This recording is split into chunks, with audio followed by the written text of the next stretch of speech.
The first warning Princess Isumar had, that her rescuers had arrived, was the twang of the Elven Ranger's bow.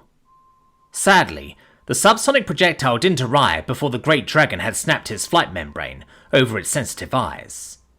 She caught the briefest impression of a cloak disappearing around a stalagmite on the upper gallery before the dragon let loose a torrent of flame. When her vision cleared, a charred husk fell from the gallery and landed with a crunch of breaking bones. Back on the ground floor, she saw a gnome wearing arcane robes and a pointy hat started a convoluted gesture to summon some sort of energy projectile. She tried to yell a warning that the dragon was warded against such magic, but it was too late. The feedback from his spell burnt out the gnome's eyes, and with a groan he fell forward onto a pile of his own magic bric-a-brac. To her left, she could feel protective magic being woven, and looked over to see the two remaining rescuers.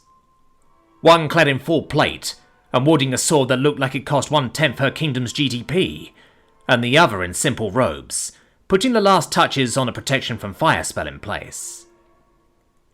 The scrabble of claw against stone informed her that the dragon had also seen these would-be rescuers, and was moving to counter the threat. She knew the best armour was almost useless against the crushing strength of the dragon's bite, and that the ancient worm was too canny to let anything important come within sword's reach of that obviously enchanted blade.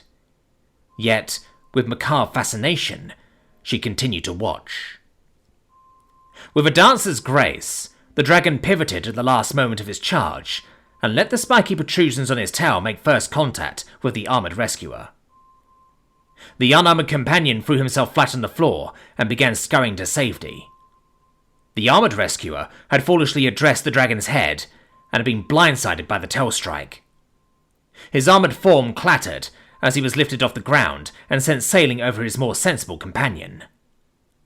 Before he had time to compose himself, the dragon's great head came down upon him. Isumar knew from previous rescue attempts how long that type of armour would protect his wearer from the great dragon's teeth, and was about to look away when the unarmoured companion stood up and touched the dragon gently on the side of the head. There was no violence to this action, but the effect was immediate. The dragon's eyes rolled back into its head, and it began convulsing on the floor. His body seemed to lose all control over itself, thrashing and twisting in unnatural ways. Though this chamber had seen hundreds of life-or-death battles, the convulsing dragon did more damage to it than any invading force in its long and storied history. Its flailing limbs carved great gashes in the stone walls and knocked over several low-bearing columns. Isumar feared that whatever madness took over the dragon would bring the place down and bury her under meters of stone.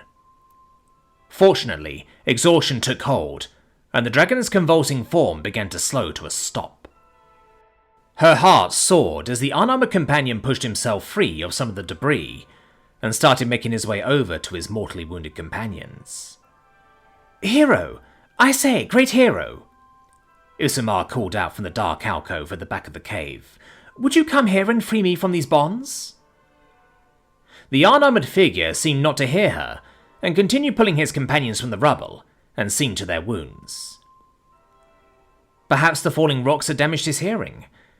It would not have been the first time battle-weary men had forgotten about the presence of royalty, and she resolved not to make a big deal of it when she was reunited with her father, the king.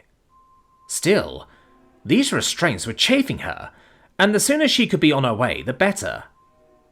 Perhaps it was time to try a different tact.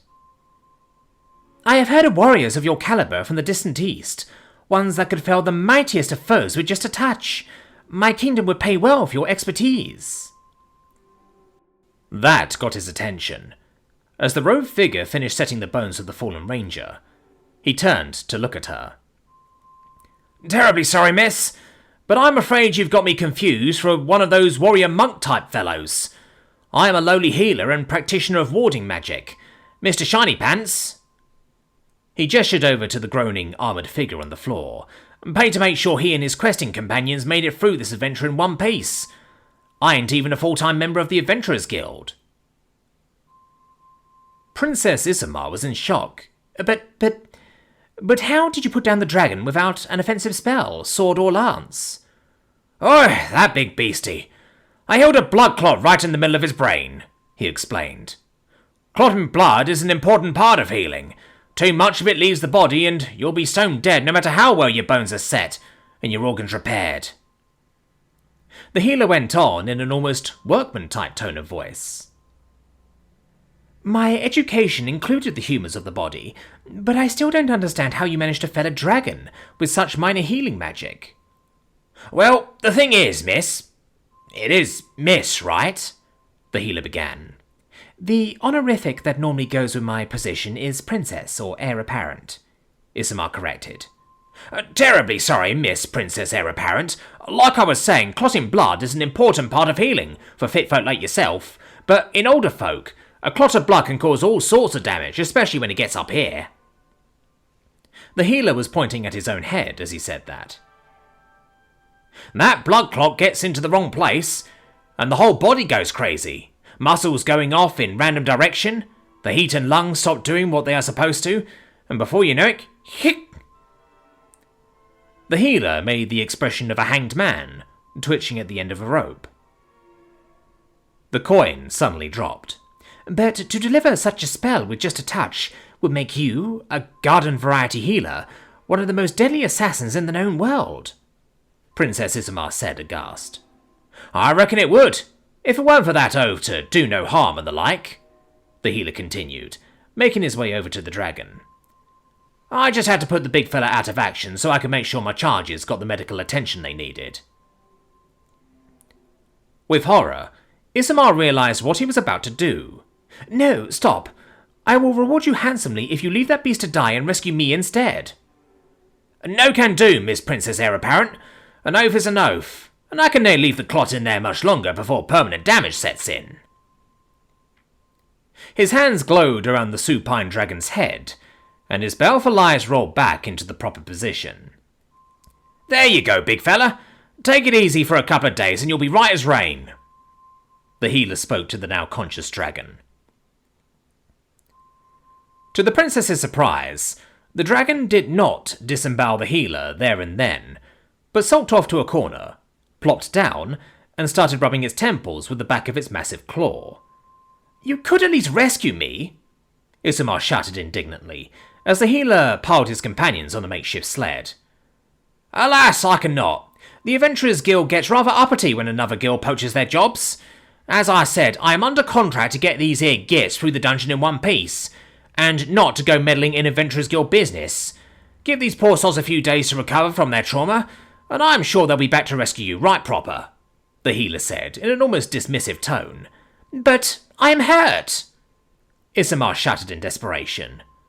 Well, why didn't you say so in the first place?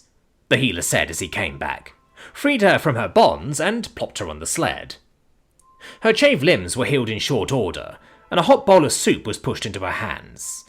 To counteract the cold and malnutrition you've been suffering from, the healer said, by way of explanation. Isamar had to admit, she felt better than she had in months riding that sled out of the dungeon.